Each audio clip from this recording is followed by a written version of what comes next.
มาพี่น้องมาเบิ่งเฮือนคือเก่าพี่น้องเฮือนที่ว่ามีอายุ100 กว่าปีพี่น้องประเทศเกาหลีใต้พี่น้องนี่อันนี้ก็เป็นหน้าบ้านพี่น้องเนาะเกิดว่าหน้าเฮือนพี่น้องเด้อนี่เห็นบ่เอาเข้าไปในเลยพี่น้องนี่ปึ๊บนี่พี่น้องนี่เห็นบ่เฮือนพี่น้องเขาเจ้าก็สิมุงยาคาคือเก่าพี่น้องนี่พี่น้องเฮือนคนสมัยก่อนประเทศเกาหลีใต้พี่น้องสภาพ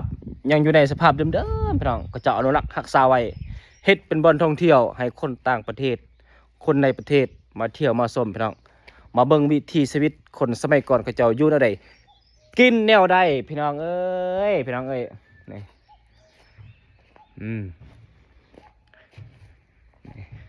มุงยาคาความหนาพี่น้องโครงสร้างนี่ก็สิมีไม่เป๊กไม่เฮียอย่างต่างๆพี่น้องแต่ว่ามันบ่คือยาคาบ้านเฮาเด้อพี่น้องเด้อบางหลังคาเขาจะก็จะมุงแผ่นกึศจังซี่พี่น้องนี่อันนี้น่าจะเป็นห้องน้ำอยู่พี่น้องเป็นห้องน้ำเนาะนี่ถูกเอาขึ้นให้ทุกคนเบิ่งก่อนอยู่ทางในพี่น้องนี่พี่น้องเฮือนคนสมัยก่อน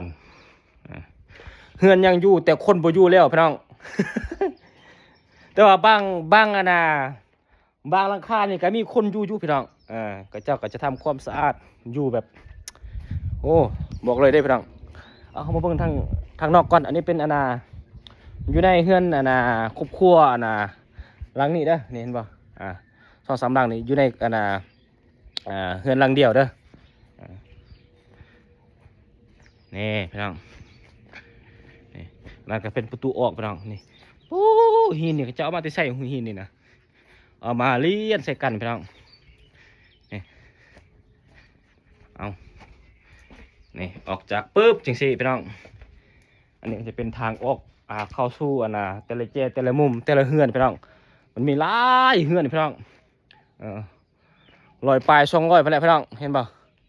นี่การเฮ็ดกำแพงก็คือว่าแล้วเฮ็ดเฮือนเฮ็ดฟ้าอย่างต่างๆพี่น้องเอาดินเอาหินพี่น้องเนาะเอาดินมาเป็นปูนเอาหินมาก่ออย่างต่างๆพี่น้องเรียนสับลาบพี่น้องเอ้ยนี่เห็นป่ะนี่อันนี้ก็เพเบิร์ดแหละพี่น้องเพราะว่ามันด้นเกินพี่น้องเห็นป่ะนี่เอาอย่าลืมกดติดตามด้วยนะกดไลค์กดแชร์